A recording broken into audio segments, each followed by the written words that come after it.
Hello, horrible people. Welcome to Death by Podcast, episode 5050. This is the big, giant hot dog. I am your host, Adam. That's your other host. Kevin. And this week, I am refreshed. Still have a little bit of cough and whatever gravel in my throat. So bear with us. Bear with me. But thanks for being here. Thank you. Special thanks to, we have some listeners that reached out saying, get better. And people, man, I know there's people that listen that like live in my neighborhood who, you know, offered to walk my dog, offered to go shopping for me. So thank you all. You know who you are. To those of you who said, oh yeah, I want to help, and then ghosted me, go fuck yourselves. And you know who you are. Is that me? Did I do that? No, it's not you. No, man, you're like eternally set with the pizzazz. Oh, with the pizzazz. Yeah. The pizzazz. Like, what did I cook this week? Been doing a lot of toast. I've been in a toast mood, which is pretty simple, but like your wife said, throw down some tinfoil and you can like kind of put anything under that thing. It's crazy how it cooks it, how well you would think the time that it spends outside of the underneath part, you know, that it wouldn't be cooking, but it does. I know, it's wild. It's pretty amazing. So anyway, thank you all. For today, we wanted to do, well, first of all, I had the letter Q, as some of you may know. If you checked out our video over on the YouTube channel, please go look at that, where we spun Kevin's wheel of options. And because I was stuck on Q. We had already done Queen of the Damned, which is pretty much all the letter Q has to offer with very few exceptions. So we spun the wheel, landed on Star Trek. For those of you who don't know the wheel, it's got 8 categories that pretty much don't have anything to do with horror, just so we can change things up every once in a while. Of course, it landed on Star Trek. Again, it was not my idea to put Star Trek on the wheel. This was your idea, but I'm glad to do it. Yeah, I know you are. And furthermore, when we spun the next spin for the 8 options, we each filled out 4 options. It landed on one of Kevin's, which was The Next Generation. Is it season 4, episode 19? I believe so. Yeah. The Nth Degree, mm-hmm. Which we're going to get into that. We also decided, since it's only a 45-minute episode to watch, that we would chat about The Batman, which hit streaming this week as well. A couple other things, I guess. And we've afterwards, we've got a new review and a listener question from Patreon. So we'll do all that. What else, Kevin? What else you got from this week? Anything stupid? Not much. A little bit of Munsters news. Oh yeah? Yeah, we got some casting. They cast Jeremy Wheeler. I don't know. He's been in some stuff, but I didn't recognize him. Okay. As who? As Mr. Gateman. Probably a neighbor? Nah, Herman's boss. At a funeral home. Herman works at a funeral home? Apparently. What do you remember? I remember him coming and going with like a lunch pail.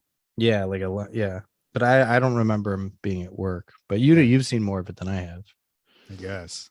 I don't know. I don't remember what he did for a living. I mean, you could bring a lunch pail to a funeral home, you know. Sure. It's a little on the nose. I don't know, but I guess the 50s were on the nose as far as that stuff went. That's cool. Yeah. That's it for zombie, huh? Yeah, and that's it. And not a whole lot of news. I was looking lazy bum. Someone brought it to my attention yesterday that they're working on a new Predator movie, man. Are they really? Have you heard this? It's called No. It's not even called Predator. Oh, it's called Prey. It's called Prey. Yeah, I'm willing to check that one out. It's directed by Dan Trachtenberg. I saw that. Why do I know that name? He used to be one of the hosts of the Totally Rad show, and then he was directing commercials while he was a host on that show, and then he went on to do 10 Cloverfield Lane. He's in a couple of shorts. Do you like that? Yeah, I really like that one. You know, that was actually a different script, and it was the Cloverfield thing was just kind of the Cloverfield thing's kind of weird. So like the first one came out, and it was a lot of people wanted a sequel, and they didn't do one for a long time. I think they've done it twice, maybe 3 times now, where a movie will come out or a movie will be made, and they'll just throw, like, the movie will be done, or even like it'll be a different movie, and then they'll just throw the Cloverfield name on it. Right. You know, like they did it with a movie called The Cloverfield Paradox, which was a completely different movie. They literally just changed the title just to get people to watch it. Right. And with this was a script called The Cellar. I don't think much was different. And then they just at the end, I mean, but then they changed the title and the like of all things, why to throw Cloverfield onto it? Like, I think it's not like it's a mega brand or anything like that. You know, I don't know. I think just for name recognition. I mean, it worked. It got me to be, you know, The Cellar. I might not be. I remember they both kind of came out like, oh, it's out now. Like, you know, like that's Netflix. Do you like Paradox? Paradox was a weird. No, I hated it. It was. It felt like barely movie. Like, yeah, right. Yeah, like leftovers of an idea or something. I mean, that literally felt like a movie that shit the bed, and then they were like, "Fuck it, let's throw that name on it and see what happens." Yeah, Lane was good, and John Goodman, man, he was. Yeah, John Goodman's great. I always forget Homegirl's name. You know her, Mary Elizabeth Winstead. Right, she's good. She's I like her. Yeah. Anyway, this movie Prey, it's weird. It's not. There's no Predator in the name or anything. I'll see any Predator movie they put out, at least when it hits streaming. But that last one was. Last one was bad. That's right up there with the first Suicide Squad and Justice League as the worst movies of all time for me. It was pretty cringy, man. Do you know anything about the plot of this one? No, I'm gonna stay out of it. I'm gonna see where it goes. I'll see it, and you know, I wish I didn't know it had anything to do with the Predator. I wish it was. I just knew it was the new Dan Trachtenberg movie. You know. Well, but when it comes out, you know, they're gonna show the Predator, so we'd know then. But yeah, it would be cool if like it went. Like some streaming service just dropped it and was like, here's the new Predator. Like, what? So I wish they'd do that more. Like that's always the best when they, instead of being like, hey, the new Thor comes out in 2 years. Like, I don't know. Like I like when they just say, I think like Eminem dropped an album like that, like last year where it was just like, it was just like new Eminem record came out today. Like, is it called Mom Spaghetti? No. That's actually the name of his restaurant. He has a spaghetti place. Shut up. Yeah. He has a place. He owns a restaurant where they serve spaghetti. Oh my God. In Detroit. It's called Mom's Spaghetti. That's amazing. It's amazing. Yeah. When they opened it, he worked there for the first day. And there was like lines around the block. He was just serving people spaghetti. Yeah. Look it up. It's great. Oh my God. That's awesome. Yeah. So that's all I got for news and stuff. Should we move to I was listening to some music. You know, I'm a huge 80s guy. Everybody knows that. I'm starting to develop a little bit of 90s nostalgia, I'm noticing. And I was listening to some music today, and I miss when you could make a song and the lyrics were just like, you could say, get funky with it or do that dance, and they qualified as lyrics. Yep. You know, I was listening to a lot of Snap today. I don't know who Snap is. Is that a band? Yeah, Snap. So, I've got the power. It's funny. I've been listening to the Everybody Dance Now song all day on repeat. What song is that? This one. Oh yeah. CNC Music Factory. Yeah. So dude, get out of here. I have to let it play out for a second. I'm building a Simpsons diorama, and the diorama plays that song. Oh really? Yeah, that's awesome. And but it stops there. It stops after the second Everybody Dance Now, and I'm trying to get it to the whole song fits.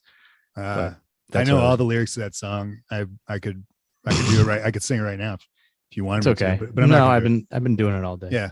No, NC Music Factory was like I was big into that stuff, like MC Hammer, all that early 90s, like just I don't know what you'd call that. It's not really rap. It's not like dance. It's something else. It's like aggressive.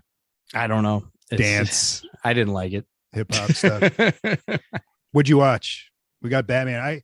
I also put on last night, man. Spies Like Us. Oh man, I used to watch that a lot when I was a kid. I haven't seen it in a long time, but I watched it a ton. Revisit it. It is so excellent. Does it hold up? Oh yeah, dude. If I ever have a kid, I'm gonna name it Millbarge Fitz-Hume. A couple of years ago, I revisited Dirty Rotten Scoundrels, and I was like, this isn't as good as I remember. I've never seen that all the way through. It's another one that I used to watch all the time when I was. I think it's because they played on Comedy Central like nonstop. Spies Like Us, man. It's got some of the best lines in history comedy. Written by Dan Aykroyd. John Landis directed it. Did he really? Yeah. Yeah, I maybe we'll throw that on. Oh, it's so good. Lots of good nostalgia in there, but just watching those two guys like do their thing, like the buddy thing, and Chevy Chase at the top of his game, I would argue, just solid. There's just so much good. Doctor. It's a great movie. So we watched the Batman. Yeah. You want to talk about Batman? We jump into Batman if you want. Yeah. Let's do that. Batman yeah, sure. Did you like it? Yeah. Yeah. It was, shit. I mean, it was okay. I mean, it was, I didn't hate it. Okay. I don't know. I feel like this isn't a shot against the movie, but yeah, I'm just old now. I'm like 3 hours. Like we need 3 hours for that. Like, which is fine. I mean, it didn't feel. But you're a Lord of the Rings guy. Yeah, but like I don't know. Like those are grandfathered in. Like that was when I had 3 hours. I like along somebody. I think it was like either Siskel or Ebert. Somebody said it was Ebert. He says no good movie is too long and no bad movie is too short. Exactly. And I agree. And it's my fault. And because the movie didn't drag, it was 3 hours. Do you like the Christopher Nolan movies? Yeah, but I have big problems with them. Yeah, like they're not flawless. Like I hate I like Robert Pattinson way better than Christian Bale. Do you? As Batman. Yeah. Well, I hate the voice. The voice I hate it. It boggles me that they went through that whole production 3 times. Yeah. And nobody was like, hey man, maybe chill on the voice. It sounds ridiculous and it takes everybody out of the Batman scene. Begins. He doesn't do it as bad. It's not as bad. He does. But yeah, it gets crazy. He also doesn't talk as much in Batman Begins. But like in the second one, it's nuts. Isn't it? It is. Isn't it crazy how just after one movie, because I feel the same way. I love Christian Bale as Batman, but I prefer. I think it's a good Bruce Wayne. I think it's a great Bruce Wayne. I think it's a shit Batman. Great point, because this movie, there's very little Bruce Wayne. In fact, there's arguably no Bruce Wayne, the socialite, right? Yeah. Yeah. He goes to that funeral, but he's like not doing anything. I didn't mind a lot of that stuff that like, oh, it's emo Batman. And even like I don't like when superhero movies like are like embarrassed of their source material. You know what I mean? Like how Catwoman can't wear a Catwoman suit because it looks silly. So she has to wear like a ski mask and it kind of looks like ears. Like I always find that annoying, but like I don't mind it in this because it's, you know, it's year 2. You know, he's super young. He's still pissy. He's like it's super early in his career. You know, so I don't mind any of that stuff. I agree about the being ashamed, but this movie actually, that Catwoman thing is specifically from Frank Miller's Year One. Which is arguably is that seminal. Year One? Yeah, Mazzucchelli and I know the comic. I love it. But I guess it is her. This version of Selena Kyle is taken from that. And what's his name? The director, Matt Reeves. Yeah, this movie is kind of like it's Year One, Hush, Zero Year. I got a lot of Hush. Like a couple other. Long Halloween. There was like, a lot of long. Well, not a lot of long Halloween. A little. I thought that's what they were going to be going for in the beginning. But you can tell he read his comics, which I love that. I love Matt Reeves. I think he's great. I love his Planet of the Apes movies. Yeah, they're good. They're awesome. I think this is by far his best. I like Planet of the Apes too. I like better than this. Really? Okay. But that's fair. But this was solid. I liked a lot. There were a lot of things I liked. I liked that Batman was. I was like Gordon. Like Gordon was great. His relationship with Gordon, I really liked. I liked the eye thing. Like I liked when that they added stuff to like, you know, like the makeup. No, which I appreciated because that's always bugged me since take the mask off and there's no makeup. Yeah, I mean since Batman Returns when he does that, it's like because there's a half-second shot where it's not there, and I was always just like, just say you're wearing makeup, just put on the makeup, it's fine. We know. Totally. What do you mean by the eye thing? The contact lens? The contact lens. Okay. I thought that was really neat. Yeah, like it was. A way to be like, okay, and that's the other cool thing about this is that it wasn't even that he was super like you know, you think of Batman and you think like, oh, he's a super genius. He's like, yeah, you could say he's a regular guy, but he's like, he's an elevated human being. Right. And this felt like he was a regular guy that just had a bulletproof suit. He had he had this tech that like, yeah, it allows him to be a good detective because he records everything he sees. Sure. You know, like even the car, like I wasn't like, if this were, you know, whatever, I like the car at first. I was like, this is the first time I've watched the Batmobile and thought like, oh yeah, it's a car. Yeah. you know, like it's a muscle car. It's badass. I mean, that's all it is in this. It's not. It's just basically a fast car. Yeah. You know, I mean, it's got other stuff on it, but it's not like the way it moved. Like it moved like a John Wick's car, and yeah. you know, it didn't have any guns, right? They didn't do guns. I think it might have had guns. I don't know. I don't think it had like turrets or anything. It had like, yeah, but it felt very much like he's just starting off. I don't love the costume. I think the costume looks better in like some shots than others. Yeah. But I think it's going to evolve. I mean, if they do another one, I think it's weird. It looks like they made it. It reminds me of the Yoda puppet from episode 1, where it's just like, did you guys make this from memory? Like, did you guys not have any reference? Why would you make these decisions? I was really, before the movie came out and they showed like screenshots and stuff, I was really against the costume. I was like, man, what is happening? It looked, I mean, in those shots, like, yeah, the ones you're talking about, they look like shit. But I really liked it once you got to see this movie. It like, there's not a lot of gadgetry. There's not a lot of like all the stuff that they did. Like Batman was arguably a side note in Nolan's trilogy to the villains. The villains were like, you know, exponentially more and in the Burton movies too, like absolutely, and the Schumacher movie. I mean, he always absolutely takes a backseat. This is the first time I feel like they put minimal Bruce Wayne, they put no origin, they put no focus on the Batmobile as far as like what it can do. There's no focus on his gadgets or his suit. It's just he uses it. The focus is on Batman and him being a detective for the first time. I would say, yeah, there's that part where like he takes Bale takes the brick out of the wall and does that, but that was almost like, here, okay, he's a detective. But this whole movie is detective, and I loved that. I loved that aspect of it. Yeah, there was a lot I liked about it, and there wasn't anything I hated about it. Yeah, I mean, it was solid. And even Riddler. Yeah, I was gonna say, like the villains, like Riddler, so like when I first saw pictures of him, and even like when he came out, I was like, dude, he looks like a fucking sex pervert. Like he looks like God, this is what we're doing. Like this looks terrible, but like I really liked the performance. I really dug I mean, it was like, okay, it's a take on the Riddler, I guess it's fine. Like I said, like if we're gonna do this, I thought it was super well done. Right. It's not what I like, you know, I like my Riddler to be, riddle me this, Batman. Full on, like big bright green suit. You talking about, do you like Jim Carrey's Riddler? I did at the time. Yeah. I mean, I love Frank Gorshin, like from Adam West. Like that's Riddler was my favorite when I was a kid. Okay. It was Riddler and Penguin were my two like the Adam West versions. Yeah, that was my first Batman. If I caught a Penguin episode or a Riddler episode, I was like, fuck yes. That's awesome.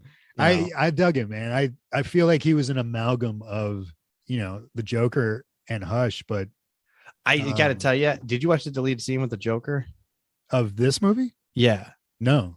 So yeah, I did not. That's the only thing I didn't like in this movie. I hate that actor. I don't even know who the actor is, and they didn't really show his face in this. But there's a full scene where Batman goes to see him that they cut. Where is this? It's all over the place. It was online like 2 weeks ago. Okay. Yeah, and Matt Reeves released it. Oh, really? And it's just a scene where Batman goes and like talks to him about and asks him questions. Okay. And I hate it. Really? I hate the performance. I hate everything about it. It looks like it looks like a fan film. It looks like when I'm sure it's not finished. I'm just talking the performance altogether. No, it was a finished scene. Really? But even just the performance, it feels like some guy. Well, I mean, that's the actor, I think. Like he was in did you watch Eternals? I didn't know. Did you watch what else have I seen? He's been in a couple things, but I just don't like him. He doesn't look like a Joker, you know? Yeah, so. It's a hard part to cast, but this it screamed of like, because it like, you know, there's cool fan films like, you know, there's that Batman versus Predator one, like that looks cool. And especially whenever they do the Joker, it's a little cringe. I was really surprised that they went there at all. You didn't need to. Yeah, why? There's no point. And to just allude to it the way they did. And before I knew who the actor was, I just thought that the performance in that little scene was terrible. The laugh was terrible. I hate the laugh. I hate everything. I really don't like that. I mean, I really hope they don't do it. I don't. I hope they don't either. But they laid it there. So why put that in there? Yeah. Like that feels. I wonder if it was like studio interference because you didn't need it. Like Riddler owned the movie. Like he was also solid. Because I don't know how well you know Hush, but Hush is one of my favorite Batman characters. So I know this. I know the Hush story. I know the Hush is thing. All over this. For people who don't know, Hush was Batman 608 through 619, written by Jeff Loeb, who's a big DC guy, and drawn by Jim Lee. And it's about Tommy Elliott is this kid that Bruce grows up with and has a sort of analogous childhood with rich parents, but he resents his parent. He wants his parents' inheritance and plots to kill them. And the Waynes inadvertently get in the way of that. He doesn't get the inheritance. And so he's bitter and holds that against Bruce Wayne and becomes a surgeon. And Hush, this villain who is like a kind of a crime lord. So this movie, it's almost like an origin of Hush, only they changed his origin a little and putting the Riddler in it. Cause in the comics, Hush uses the Riddler as his tool through the whole thing. Yeah. So it made sense to do that. And in this movie, there's the dirt that is dug up on the Waynes with Thomas apparently hiring Falcone to kill this reporter who the reporter's name is, his last name's Elliot. So he's apparently. Oh, I didn't even catch that. And then it says, as soon as they reveal that info in that video, Hush flashes across the screen real big. It's one of the Riddler's videos that he made. It's all right there. So I really dug that, like, set that up so that in the next movie you can reveal that Hush was behind this whole thing. But they laid that Joker seed, and it's like, what are we doing? Unless they save him for the third movie. I don't know. How about Penguin? I love Penguin. I thought he was great. I wish I didn't know that was Colin Farrell. Right? Isn't that crazy? Yeah, I thought he was great. I always like Colin. I don't know why he's awesome. He gets a bad rap. I like Colin Farrell a lot. I thought he was great. Yeah. I wish he would have smoked. That was one of the first articles I read when they were making this, that like Penguin's not going to smoke cigarettes. Yeah. Yeah. Why? Because Farrell didn't want to, or what? No, because it's DC, and it's like we were Warner Brothers. We're not. It's Batman. We don't want them smoking cigarettes. You can say fuck, but we're not going to smoke. I mean, I'm sure it wouldn't have been a big deal. Like, but they would. I mean, they wanted to try and sell toys. Yeah. So. He's getting his own series on HBO. I guess so. Yeah. I hope he wears a fucking top hat and has a monocle. That's not his character, though. I mean, it's not. I mean, I don't need that, but it would be nice. I thought they wear some purple. You know, wear definitely. I bet he wears purple. Wear some purple. Put on a top. I mean, that's the other thing. None of that shit. Maybe the monocle's a little over the top, but it's not. It's not a leather cat suit like that. I get like, okay, that's a little silly, but like there could have been it was cool. I thought how they gave him that scar that shaped his nose pointy. You know, I noticed that his face was scarred. I didn't notice that it was like, and it made it like his face was very much. I mean, it had that point. I don't know.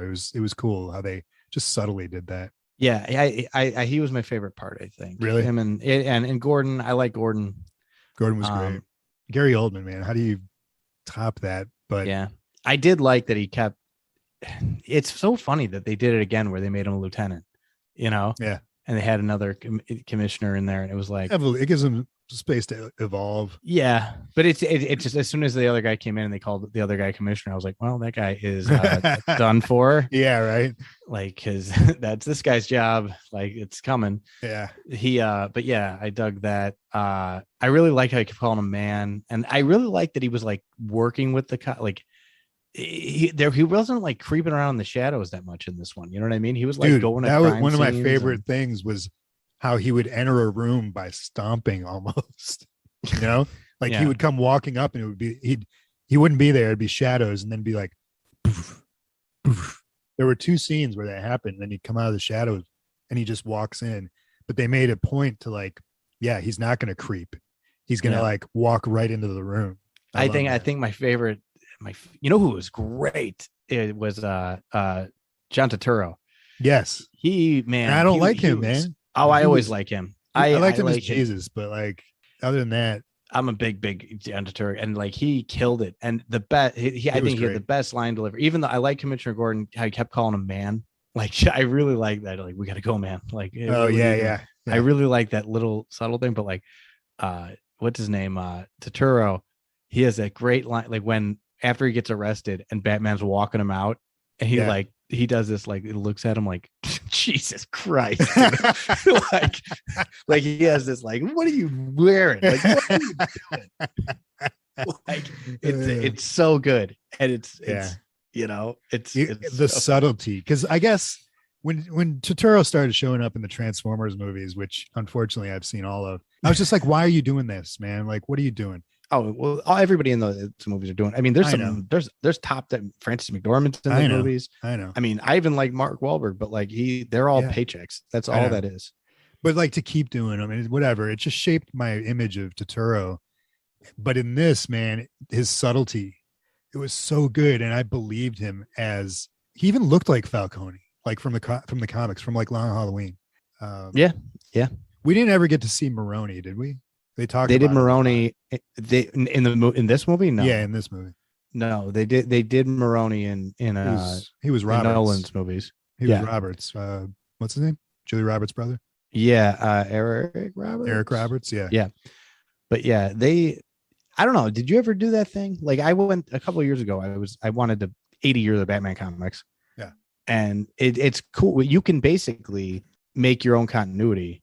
Like if you read them in the right order, like there's a good like 20 comics that like you can read, and it's like, okay, this is, What do you mean? And like you start with like year one. Sure. Oh yeah. And then you go to, I think it's like, what's that Joker one? It's not Killing Joke. The other one. Yeah. It's Man Who Laughs. Yeah. Okay. Man Who Laughs. Ed Brubaker. Yeah. Yeah. And then you do like Long Halloween, Dark Victory. Yep. Oh, before that. And then you do Robin Year One. Like they all like work with each other, and they all they keep referring to shit that happened in the other ones. I forget what it was, but I made a big list, and I was like, I think I've got like it's all great stuff. And I'm really glad that these guys are drawing from it. Nolan hit on notes, I guess. And I don't want to dog Nolan's movies. I mean, those things are phenomenal, but this movie, I just really, aside from that ending with Joker, like I didn't have a problem with any of this stuff. I didn't either. I do want to bring one thing up. Yeah. I have a bit, I don't have necessarily a problem with this, but I understand it. A friend of mine had a big problem with this movie. In particular, the scene with the bat in the cage. My friend works with bats. Oh, okay. And I guess that scene, it's insane to think you could keep a bat in a cage like that. Like it's the analogy that was laid out was it's the equivalent of like if you had a movie and there was a lion and they were keeping it in a cardboard box and it was staying contained. Like you would watch it and be like, that would never happen. Like you can't keep a lion in a cardboard box. Yeah, but a bat's not going to bust out of a metal cage. Apparently, a bat, if there's a crack like that, like like it could that cage it was like laughable that you could keep a bat in it. Like if there's a crack at all, she like rescues like bats and birds and shit. That's awesome. And bats you have to keep in Tupperware because if there's literally any way to get out, like they'll get out. That's that makes sense. I get it, but and no disrespect to your friend at all, but anytime you get someone, this happens with every movie where someone watches the movie, there's a part that they actually have experience with in their real life, and they go, "That's not how it happened." Yeah, it's like I do it all the time with like when electricity happens in movies. Movies. Shut it. Yeah, exactly. Like that you'd be like, "Electro can't work." It bothers me when it's like just shut up and enjoy the movie. Certain things like Star Trek where it's like they get blatant Star Trek stuff wrong. Yeah. Like that's not. Hey, sure. I agree with you. But that was one of the many things that should have been. I get that. There's what do you call it? Suspension of disbelief. I mean, maybe that bat just liked hanging out in that cage. That's true. Also, the first thing you said was you'd have to be a psycho to keep, and this dude was a psycho. Like Riddler, he was a psycho. He's kept a bat in a cage. So I don't know. That's one of the things that I loved the cards that he kept giving him. He found the one in the bat cage, and to add to the riddle and the detectiveness, and it made me want to start solving ciphers and stuff. How about Alfred? What'd you think about? I didn't like Andy Serkis as Alfred. Me neither. I thought he was a shit. I didn't mind him, but I gotta tell you, when they blew him up like that, I was like, "That's a ball. Are you killing Alfred in the first movie? Like that's a ballsy move." And then they didn't do it. And I was like, I just feel like they didn't give him a lot to do. I like Alfred to be old. Yeah. Like I mean, I get that he's young, like Bruce is young, so bad, he's going to be young. But do you think that if written differently, that you would have liked Andy Serkis? Because I know you like Andy Serkis, but I don't mind Andy Serkis. But I just think he's wrong for Alfred. Yeah. Yeah. Well, again, though, I'm glad that like all these characters, like Batman was the lead, and I love that. I love that. We didn't need a lot of Alfred. We didn't need a lot of these other guys. I feel like Alfred's the Alfred is the Aunt May of the Batman movies. Like he just keeps getting younger, and it's like, all right, like Sally Field. I guess she's old. Yeah, she's old. And then it's like, I definitely did not like Marissa Tomei as. I like her, but I didn't mind it. By that time, it was like, dude, I don't give a fuck. I'm just glad Spider-Man's here. Yeah, I tell you what, though, man. Who I wish that they had maybe used more of, but Jeremy Irons as Alfred I really liked. He wasn't bad. He was barely in it though. Yeah, he was, but just his vibe that he gives out was awesome. I love it. I like my Alfred to be old. Like I Jeremy want Irons is fucking old. I'd say Michael Gould. I don't know how you say his name. He's still the best. It's Go. I think it's. What's weird? They've never done a mustache. Really? Like in the comics, I guess you're right. In the comics, Batman has Alfred always has a mustache. Always. And they've never done it. Well, on Adam West, he has a mustache. True. He was awesome. What's that dude's name? I don't remember. Man, that dude was on a movie that Sven Gulli was showing a few months back, and it was like a sci-fi movie, and he was younger, and he was like this like physical. It was a physical role. I didn't realize it was him until Sven Gulli always runs through who the actors are, and I was like, no shit. And it was filmed around the same time that he was playing Alfred, and so Alfred, he's definitely like aged up when he's playing that role. That was crazy. Like I have a prediction for when they do the second one of these. I was gonna ask. I think the black kid in the beginning of the movie that's like the gang member that's getting recruited, right? I think he's gonna be in the next one. Jason Todd. No, I think he's gonna be Robin. I think he's gonna be whoever. Jason Todd was Robin. Yeah, but they won't do Jason Todd. You don't think? I think you gotta do Dick before you do Jason Todd. You can't. I don't think you can't skip over Dick Grayson. Dick Grayson to me is I don't understand. I love Dick Grayson. They could be printing money if they would just. I know, man. Why have they would put never Dick Grayson been in a movie? That is crazy. Well, there was, but don't even start on that Robin. Yeah, fucking 30-year-old Robin that gets. Right. He's a 30-year-old man that gets adopted. It makes no sense. Like that movie. That movie works if you cast a 12-year-old. Yeah, that movie works all of a sudden. Sure. That's what I want. Young, yeah. You can't like think about that. Think about like I wouldn't want Taylor Lautner, but like you cast like a Taylor Lautner type who's like a younger guy, and then by the time he's like 19, he's like he's like a heartthrob. Yeah, and you could put him. You could put him in. I think that kid that you're talking about was first of all a little too old. I think he looked mid-teens or late. Yeah, I did. It felt like they were really focusing on him and he never came back. Like I expected to come back in the movie at some point. Duke Thomas was a new Robin from Scott Snyder's run, black kid. I don't think they'll do a race swap on Dick Grayson, but I could see them doing it for Jason Todd or someone. I don't think they would on Jason Todd just because Jason Todd kind of goes bad. But he comes around. Like if they follow through with the Red Hood story, Red Hood comes around. But yeah, he does go bad. One of my favorite characters, him and Red Hood and Hush. I would love to see. Where do you think they're going with a sequel, story wise? I think they're gonna do Robin only because they've never done him. But what's the story? I don't know. I hope they don't do Joker. Yeah. Save him for 3 and recast him, and that'll be fine. It seems like they really want this guy because they put out the scenes with him and nobody's flipping out. Like usually Joe, and maybe it's just because we're jaded because we've gotten so many Jokers in the last few years. Yeah. I don't need Joker again. Like, you remember what's wild is what's so funny when they were casting Heath Ledger, everybody was like, how are you gonna top? How are you gonna top?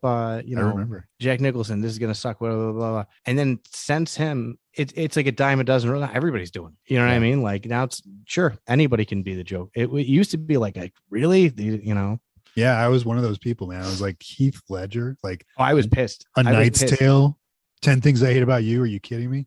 But yeah, man. But yeah, that's my favorite. That's my favorite performance in movie history. Is his Joker. His Joker was awesome, man. I love it. I really hope that they pick up and go with Hush, have some balls to like do something that is totally different. That people are going to go, who's Hush? Have the balls to do that because you've already established this movie as being an amazing movie, critically and fan wise and monetarily. So you can do whatever you want. So I just hope that he wants to do something different. I don't want to see. We're obviously going to get more Penguin. There's a chance the Riddler could come back, I guess, but do something. I could take it. I've always been with Catwoman. I could take her leave. I've never really. I don't need her anymore. I really don't. I hope she's gone. I mean, she was fine. I enjoyed her. Yeah, I thought she was a good Catwoman, I guess. But yeah, you need a female, obviously. Like, and I want a female lead in these movies, but do something different. Do like, there's so many good. You could do Talia al Ghul right. You could do a cool. Yeah, you could do Barbara Gordon. Poison Ivy, Barbara Gordon, introduce Batgirl. Yeah, you could do some stuff, but yeah, it'll be interesting to see what you know what I did like that was neat. I know he didn't have a lot of gadgets. I really dug the adrenaline shot. That was awesome. That was cool. That was the only thing he. Little spot that he cap that he flipped open on his leg. Yeah. Oh, see, I was wondering where it was. So it wasn't on his belt, right? Well, no, I'm saying like he had a cap on his leg that he flipped open, and it was so he could go through the armor. Otherwise, it's that's armor. Smart. That's awesome. That's smart. That's awesome. Yeah. Nuance this movie had a lot of nuance like that. But yeah, I dug that was the one time he used his utility belt was to get a fucking adrenaline shot. That's what I'm talking about, man. Like, and after the movie, I realized, oh, I didn't need all these tropes that we always get. Like we saw them, but they weren't. It wasn't like, hey, look at this utility belt. Like look at this Batmobile. Look at this thing. Whatever. It was look at Batman and watch him. No, it was totally solid. A good like hour in, I was like, this is really good. I'm telling you, man, like Paul Dano's Riddler. Yeah. I mean, he kicked ass. He was great. Like, I don't love that take of the Riddler, but if that's what we're doing, I love it. Like, I love that performance. Like, he just seemed like a scary lunatic. A lot of very Heath Ledger inspired, but with the voice, the yelling, the losing his temper stuff. I hadn't seen Dano. I don't know, since like There Will Be Blood or something like that. He pops up every once in a while. I know he's been doing stuff, but yeah, I forget what the last thing I saw him in was. He's always like he's in Looper. Yeah, that's right.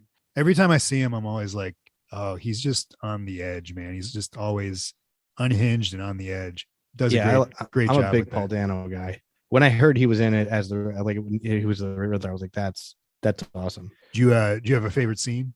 I don't know. I don't think I did. I mean, I can't think of any. Nothing jumped out at me. It was like that. That's a great. Oh, Sarsgaard was in this. That was cool because I was like him, but like the shady DA, Peter Sarsgaard. Right. Yeah, slimy dude. Yeah, but he was really good. There were a couple things I was like, wait, why are they doing that?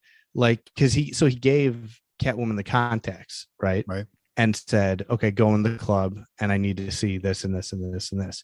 But like he's recording, and he at one point he's like, wait, who was that? Was that the DA? Like, go back, go talk to him. And I was like, but she's recording everything. You can pause this later.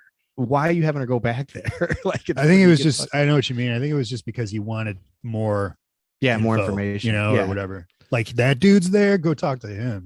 Yeah, that was cool. I kind of liked, I've never been like crazy about the Catwoman Batman thing, but they did that well, where it was like, I liked that she wasn't a good guy or a bad guy, and she was like she liked him, but yeah, I love the ending, man. It was a great ending. How they pull up and then they go separate ways, and I was just like, thank you. Like we don't need strings attached, it was great. My favorite scene is when he wakes up in the jail cell surrounded by the cops, and he immediately gets on the defense. And there's a couple exchanges where somebody yells out like, we got you on assaulting a cop or assaulting two cops. And he's like, why don't we make it 3? Yeah. He says something like that. And then Gordon's like, give me the room, give me 2 minutes. And they all leave. And Gordon's like, he's just like, they're right in each other's face. He's like, dude, you got to take these keys. You got to hit me in the face. And he's like, he's like putting his finger on his chest. And he's just like, it's a great little conversation. Awesome scene. Yeah. I really dug and it was cool. I'm glad they hit the ground running where it was like, he's been around for 2 years. They're already working together. Yeah. There's no, we didn't need the whole, like, should I trust them? Should I not? Like, we know they're going to get there. So just fucking start where they're already there. Yeah. He was good. Yeah. Jeffrey Wright was great. He was great. He's usually pretty solid, man. If they don't go with something obvious that they've set up in this movie, I think Aaron Eckhart as Two-Face or as Harvey Dent should have been nominated for an Oscar. That guy was amazing. Nobody ever talks about him. If you're going to do something that nobody's really run with, let's do a Two-Face movie. I would love to see, like, he never got his whole, that was the other thing. Like, as soon as they did Two-Face, they killed him. Like exactly. 2 scenes later. Exactly. That was a bummer, man. So good. It always bugged me about the Batman movies is they always just kill their villain. It's so crazy that it never dawned on anybody to do like maybe we don't kill him and then we bring him back in other movies. And I guess Scarecrow, they kind of did that, but they did with Scarecrow, but they probably would have done that with Joker. I don't know. But it took until the Avengers for them to do it at all. Like, you remember when even in Batman and Robin, they just mentioned Superman. Like they say, like, man, they can make an off joke about Superman, and it was like, ooh, Superman, like, like, are they saying Superman's around? Like, and it's like, it's so crazy to me that like it took that long to put to do an Avengers movie. Well, talk about killing villains, man. Marvel does that right and left, though. Yeah, they do a good villain and they kill him. It's like, dude, hold up. Like, I think all that's going to change with the multiverse. But all right, man. What else? You got anything else on this? No, man. No, it was solid. I would watch a second one. Absolutely. Even going in, I was like, I'm kind of Batmaned out. Are we doing this again? Like, how many? I think we always say that, and then we watch it. And we're like, yeah, all right, Batman. Yeah, this kicks ass. It was fine. But yeah, they. I know I brought this up before, but did you see that Dr. Manhattan thing someone did? It was my favorite thing when this first came out. It's the panel of like him on the moon. Dr. Manhattan like exists like all at once, like all of time and space is happening simultaneously. So like the panel is him on the moon, and it said like, I'm 8 years old, it's my birthday, and nobody showed up. I'm 17, and this, and then whatever. And somebody did the same thing, but they replaced all the panels and said like, it's 1989, I'm 8 years old, and I'm seeing a grittier version of Batman. And then it's like, it's 2004.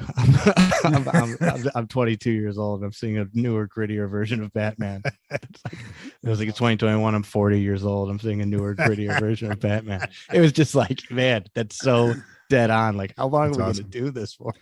Well, yeah. But what do you do? With DC not doing these, like, Marvel has a cohesive universe that will go on forever the way they've set it up. DC doesn't. So every 3 movies, Ben Affleck didn't even get a movie. So that's a shame, I think. It is, because he was the best part of those movies. Yeah. In fact, I would go as far as, I thought Henry Cavill was a good Superman. Yeah. But the movies were shit. I thought they were really well cast. Superman, BVS, I like. Justice League, I don't. Yeah, I thought those movies were really well cast, except for Flash. I can't do that. Yeah, I agree. He won't be Flash anymore. I don't think so. After this movie, that guy keeps fucking up, but yeah, I don't like him. Ezra Miller, get out of here. All right, that's the Batman. Man, I'm afraid of what's going to happen next with Star Trek. So it's funny, man. This was the episode like I had a couple like go-to episodes. Don't make excuses for this episode. No, I love this episode. It's one of my not favorite episodes, but it's every time I see it, I'm like, I like that one. That's a solid. I would never turn this episode off. Like, I really liked it. And if you ask me, this is right in the middle of their wheelhouse. Right around the beginning, end of season 2, beginning of season 3, they hit a streak where it's like good until it's a while before they have a bad one. And this is right in the middle of it. It's solid. I like, I'm curious on what you thought. The Nth Degree, season 4, episode 19, 1991. Star Trek Next Generation. Yeah. So everybody knows it's not that I'm not an anti-Star Trek. I'm just not a Trekkie as you are. And there's something like I enjoyed the episode. Start off, I enjoyed it. There's something though that I need explained to me that is the reason why it's really, this episode is really well written, as I'm sure a lot of them, probably most of them are in Next Generation.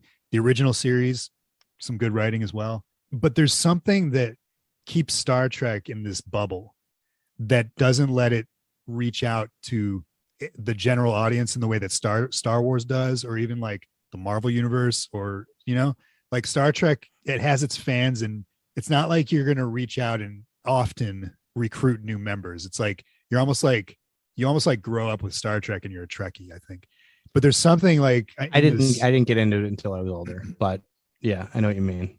There's something that just keeps it down, you know, and it's like, it's not bad writing, and it's not like, I mean, budget, it doesn't have the budget, that's obvious, which you don't need it if you've got good writing. It's definitely all, for the most part, it's TV. I mean, the movies, like the J.J. Abrams movies, most, from what I hear, most Trek people hate them.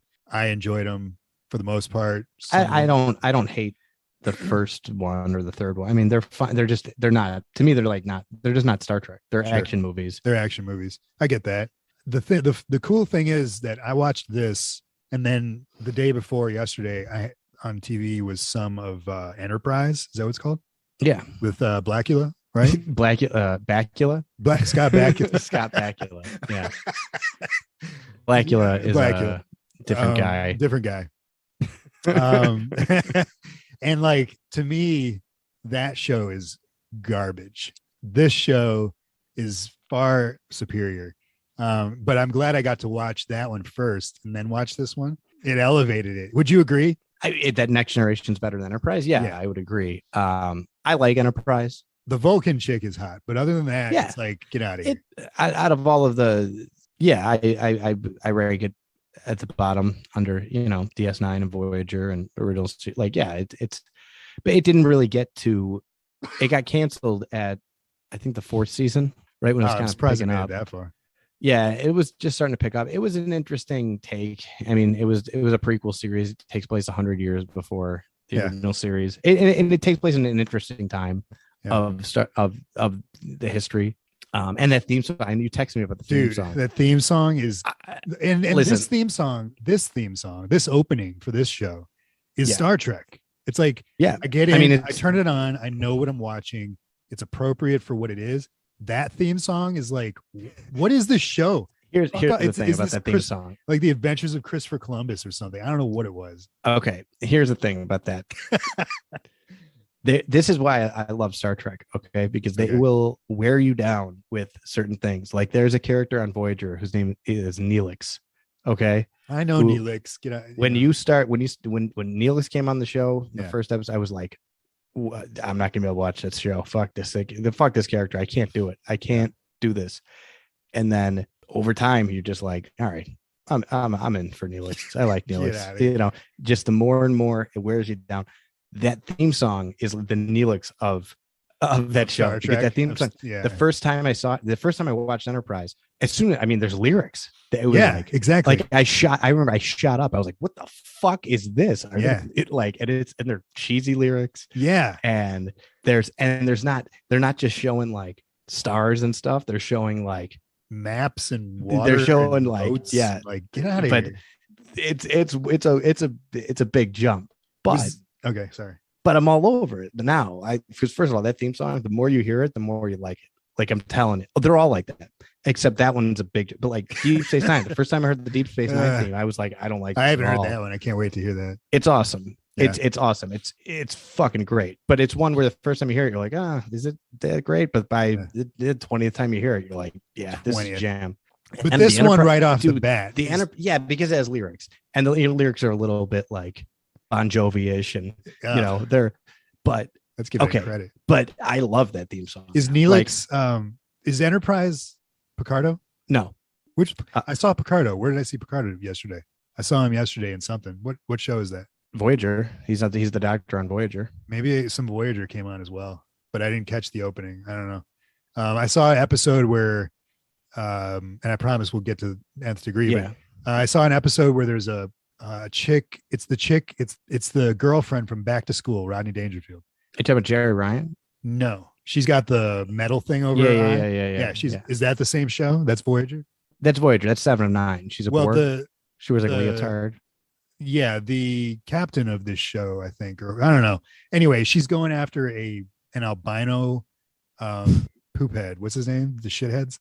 Wait, dwarf. Would you say albino? What's dwarf? What's he? Klingon. Klingons. She's going after an albino Klingon that killed like her kid or something like that. This is on Voyager? This is on Voyager, I think. And like, I don't know. That's the episode I saw. And I was just like, this is what it definitely wasn't a Klingon, but like, really? Yeah, there's not, I don't think there's, I mean, there's a Klingon on the crew. He wasn't part of the show. He was just the villain of the show. Yeah, but I'm trying to think. They're over in the Delta Quadrant. There aren't any Klingons. I don't think there's any Klingons. It was the wrong quadrant. Okay. Well, that's the thing about that's what's cool about Voyager. Voyager is the premise of the show is that they're stranded, they're lost. That's my other question. Thank you for bringing that up. What's up with the Federation? Is the Federation arguably a consistent through all Star Trek? Kind of. I mean, yeah. So what's up with the Federation constantly giving ships and a crew to these dickheads that get lost or can't fly a ship, or like every series and every of Star Trek, they're all lost. It's like, who's giving you guys these ships in the first place? If you can't you're confusing. And this is a common thing on new Star Trek. They do it all the time. The Federation and Starfleet, they're two different organizations. Okay. But I get what you're saying. You know what I'm saying? They're like, whoever the boss is, they're giving like, it's like, dude, give it to somebody who's not going to get lost. Well, Janeway, she gets lost on her maiden voyage. Who's she? I don't know who she is. Janeway's the captain of Voyager. Maybe that's who I'm thinking about. Rodney Dangerfield, or I don't remember who the girlfriend is in Back to School. All right, I'll look her up later. But the premise for Voyager is awesome. It's that they wind up on this mission the first time they go out, and then they get stranded. So we can talk Voyager if you want. No, I don't want to talk Voyager. Okay, because there's a lot to Voyager. We'll talk Voyager the next time. There was actually an episode I was going to recommend. I was going to put on the wheel.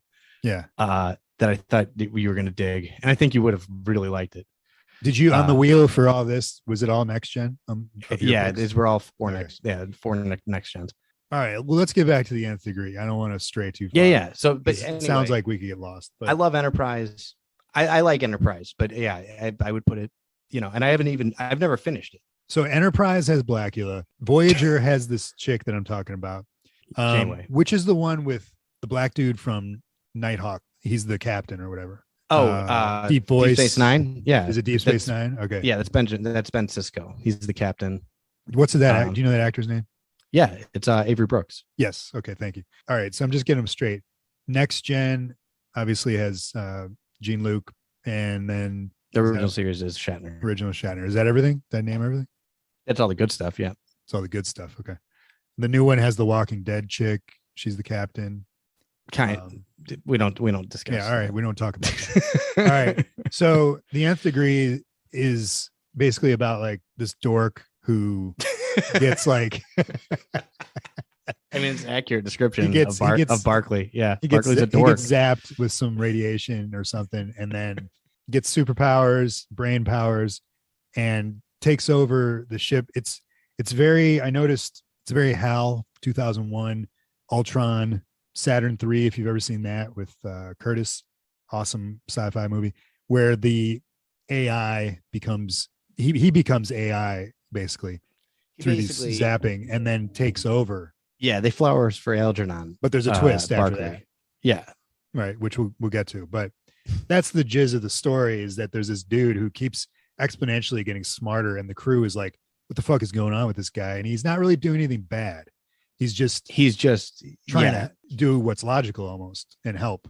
And to a point where there's definitely an ends to this means, but and also everybody's like, whoa, like back up. Like what the fuck? Like, right. He's even more like suave because he tries to get it on with Blue Suit, whatever her name is. That's Beverly Crusher. Yeah. No, not the Crusher. There's Crusher. Oh yeah. Right? No, Beverly Crusher he doesn't try and get it on with Beverly Crusher, but no, he makes a pass at Troy. Troy, yeah. That's her name, Troy? Yeah, Deanna Troy. You know who wasn't in this? Wasn't there supposed to be Will Wheaton in this episode? No, he was gone by then. What do you mean? They kill him? No, he left. He left the show. He comes back sporadically, between seasons 5 and 7. He's in like random episodes. So this dude Barclay, that's his name, right? Barkley, yeah. Charles Barkley. So he's like Charles Barkley. I've never thought of it that. He's hanging out with. I just messed it. Did I ruin it for you? No, but I've never thought about it. He's hanging out with Reading Rainbow. They're like doing engineer stuff. I love that this episode opens on Cyrano de Bergerac's nose. Yeah. I forgot about that. First thing you see.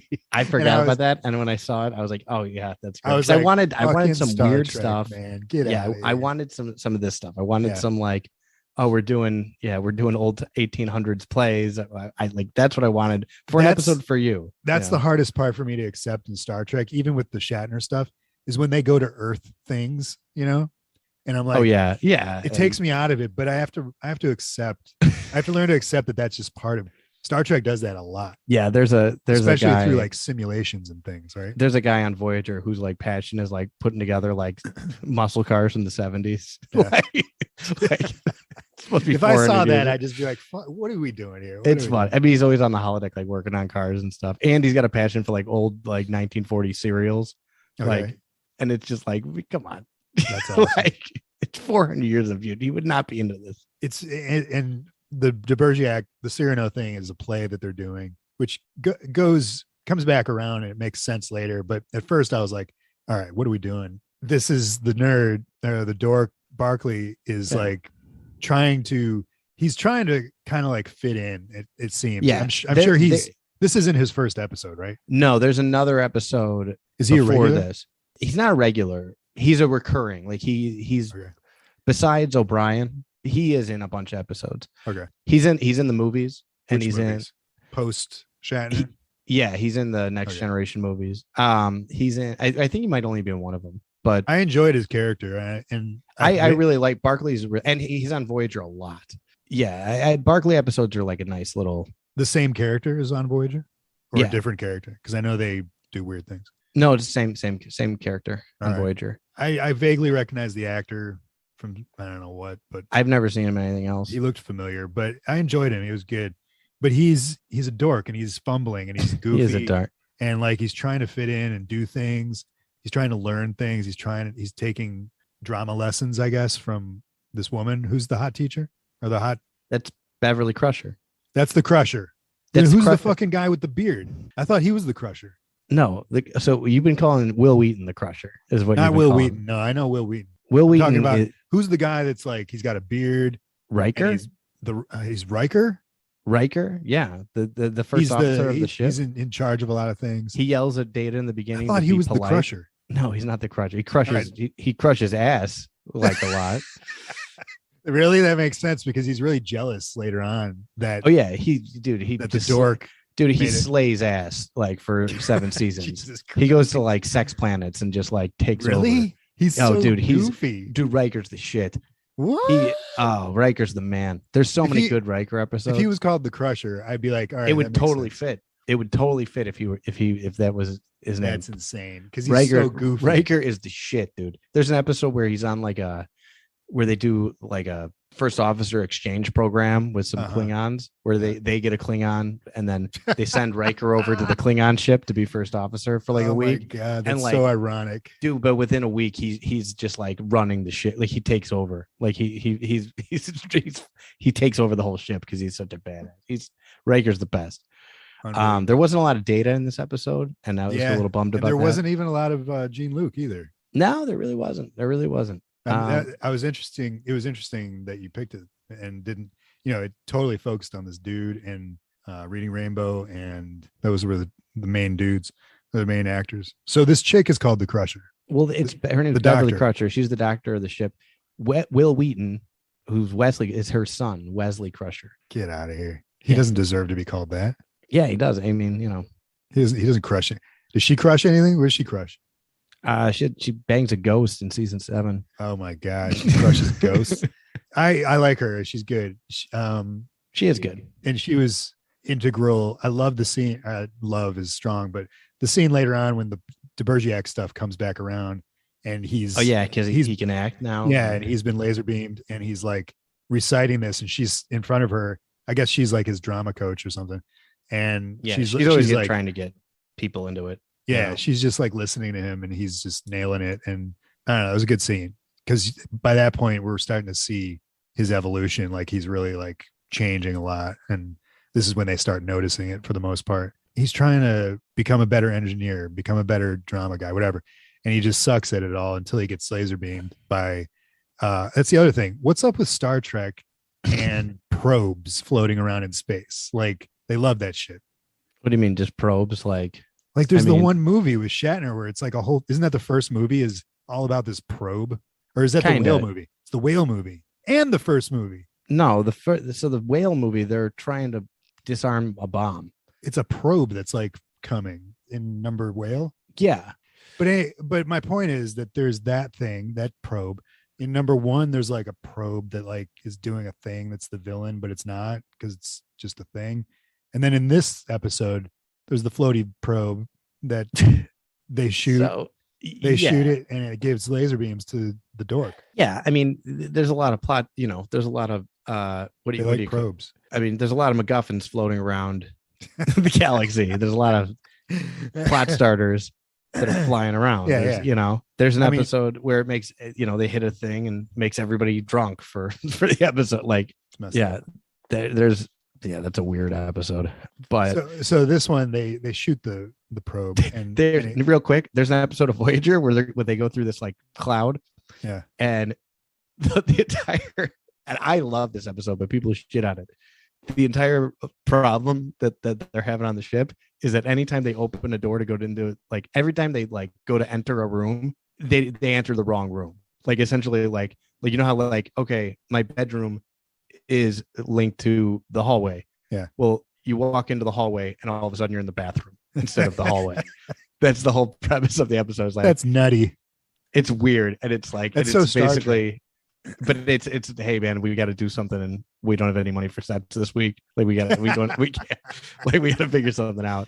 That's awesome. I really like that episode. People don't like it, but I do. With the probe, there was a cool scene that when the probes, before they shoot the probe's coming at them and they're like evasive maneuvers or whatever.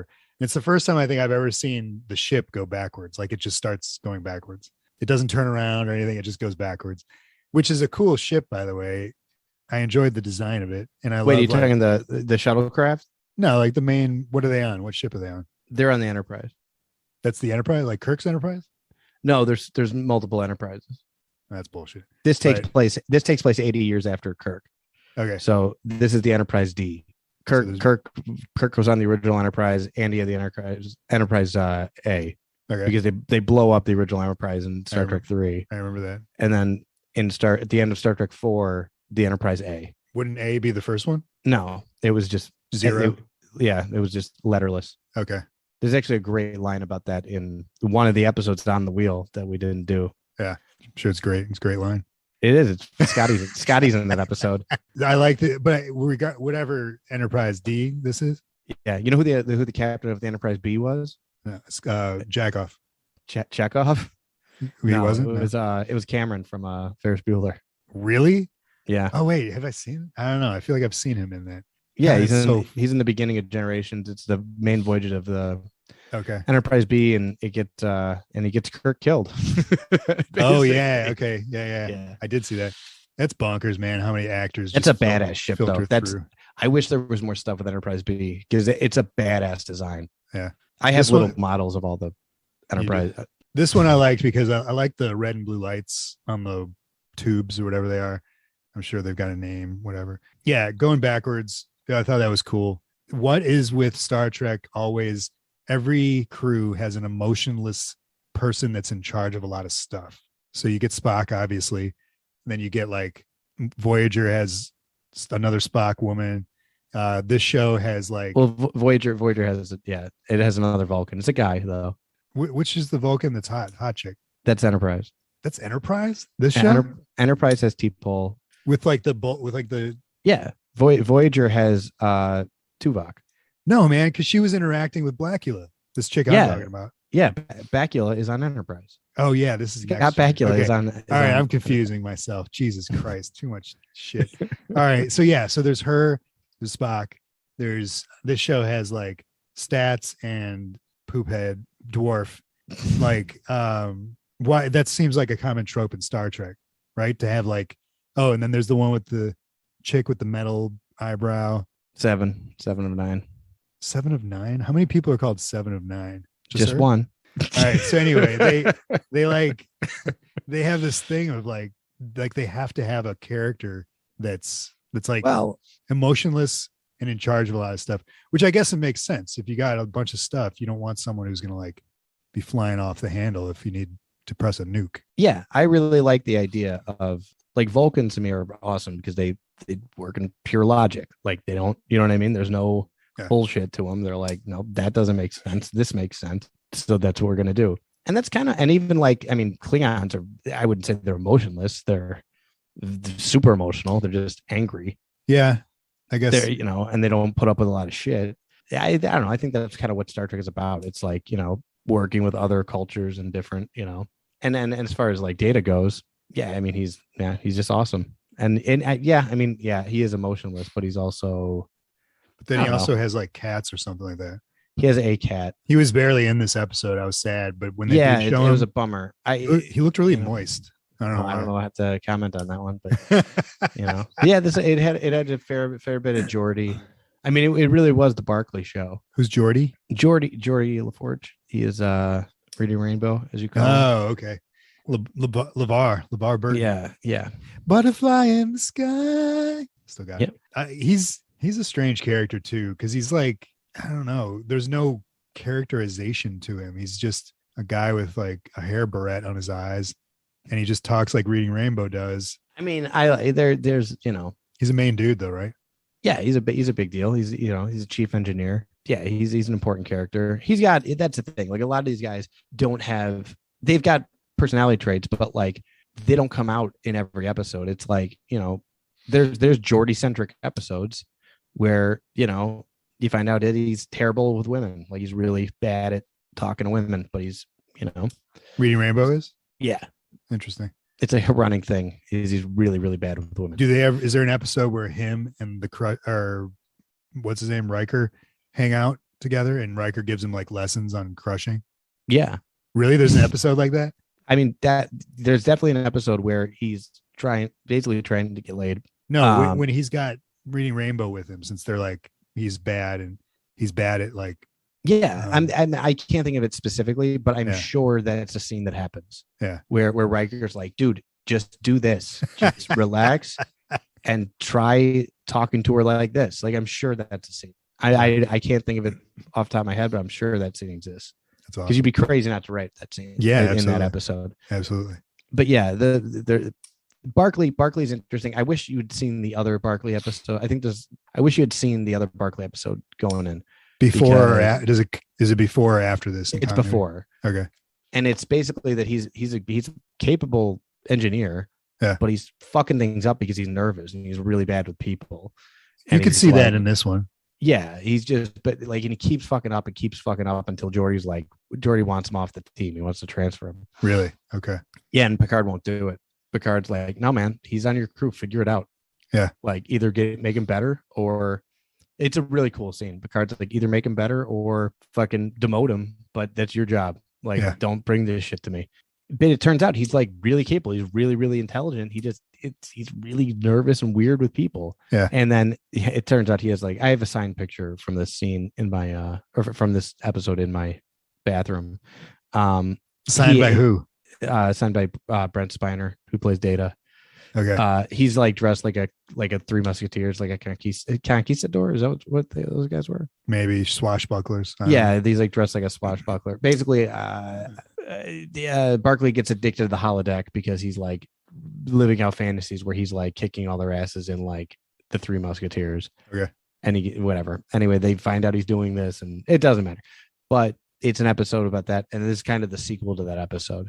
And it's like the continuation of Barkley's journey. But I would definitely watch that. I definitely got the sense though in this episode that, you know, of his character, which was really cool to see, you know, where it went with him and how they took their time showing the evolution of his brain and how the laser beams were like affecting him, how he was like gaining intelligence and then by the end basically turning into the computer. Yeah. I mean, this happens a lot on Star Trek too, where it'll be like the captain's like, hey, knock that shit off. And it's like, you don't know what you're talking about. I'm just going to do it. Like, like somebody who's so intelligent that it's like, fuck off. I know what's better for everybody. And, but that's kind of, I mean, the whole crux of Star Trek is like respecting command and all that other stuff. What do you think of the giant head? The giant head? Yeah. I got notes on that. I was like, giant head. Yeah. So this whole thing culminates into, that's another thing with Star Trek, another trope, right? Giant heads, floaty heads are always popping up. Shatner had so many floaty heads popping up. And they just be hovering. He had giant hands. He had the giant hands. He had, I think, in Star Trek 5, there's a giant head. This whole episode culminates in like Barclay eventually just becomes like, he even says like his body is just a body. And he uploads his consciousness into the computer. In the computer. And in order to make the computer more smart, like the computer can't. Exactly. I actually really like that. And I'm going to get to the floaty head, but I really liked how he like that scene where he goes in and he's like, the computer's going too slow. I need a computer that's going to go fast. He goes in the room and makes the computer's like, I don't know what that is. He's like, I'll show you what that is. And he makes, he's like, here's how you build it. He builds. And he builds what he needs to solve the problem. I thought that was pretty cool.